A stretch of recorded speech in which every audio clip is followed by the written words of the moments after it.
उनकी इतनी उन किसी माँ ने ऐसा दूध ही नहीं पिलाया कि गौरक्षक अमन रिजवी के पास आए, और अगर आ सकते हैं तो आकर दिखाए। फिर मैं बताती हूँ कि उनको कैसे लीमू की तरह निचोड़ती हूँ। आए ना मेरे पास, मैं खुद कह रही हूँ, आए मेरे पास, और उस वक्त आए जब उनके हाथ मुसलमानों के ही नहीं, इंसानियत के खून से रंगे हों। फिर मैं बताती हूँ। और सबसे पहला सवाल, अमन रिजवी आप किस तरीके से देखते हैं कि महाराष्ट्र में एक 70 साल के मुस्लिम व्यक्ति को 72 साल के मुस्लिम व्यक्ति को जो है ट्रेन के अंदर मारा पीटा जा रहा था। ये कहा जा रहा था कि इनके पास जो है गाय का गोश्त है, जबकि पता ये चला कि उनके पास भैंस का गोश्त है।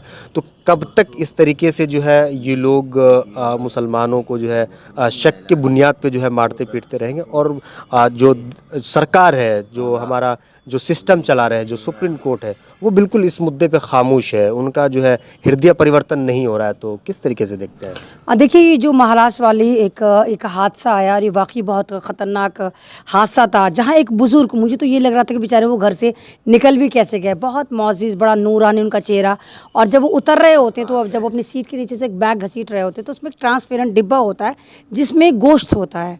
तो वहाँ पर बैठे हुए नफरती चिंटू जो आस लगाकर बैठे होते हैं, ताक लगाकर बैठे हुए, तो शिकार करने के लिए, यानी मुसलमानों का शिकार करने के लिए शायद उन लोगों को ट्रेन में बिठाया ही इसलिए जाता है कि देखो ट्रेन में चेक करो कि कौन मुसलमान तुम्हें निहत्था नजर आए, उस पर टूट पड़ो। क्योंकि इन लोगों को भी पता है कि ट्रेनें जो है मुसलमानों के लिए एकदम से खाली हो गई। ट्रेनों में चाहे खचाखच भीड़ बढ़ी हुई हो, लेकिन अगर बात मुसलमान की मॉब लिंचिंग की आ रही, बात मुसलमानों को गोलियां मारने की आ रही, तो वहाँ पर बैठा हुआ कोई भी यात्री उस मुसलमान के फेवर में नहीं बात करता है।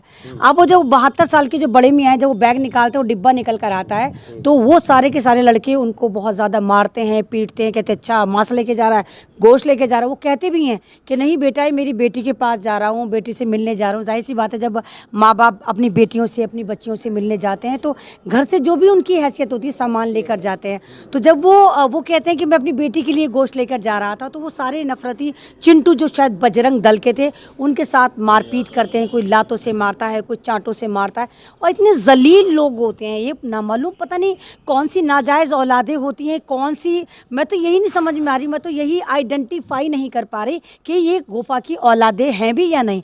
क्योंकि एक हर एक के घर में माँ बाप होते हैं, बुजुर्ग होते हैं, वो चांटों से मार रहे हैं, लातों से मार रहे हैं, मुसलमानों को गालियाँ दे रहे हैं, उनको गालियाँ दे रहे हैं। उनकी आँख बिल्कुल ऐसी हो गई, बिल्कुल फोड़ दी जैसे, बिल्कुल सुर्ख हो गई।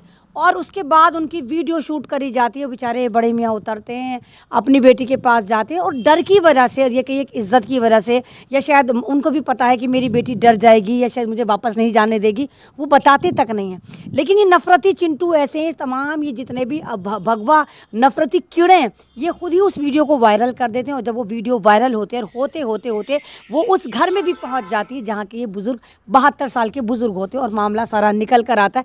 फिर हड़कंप मचता है। जब आप ट्रेन में सफ़र करते हैं, जब आप टिकट लेते हैं, तो इस बात की ज़मानत होता है कि हम जिस ट्रेन में सफ़र कर रहे हैं वहाँ पर हम सेफ़ एंड सिक्योर हैं।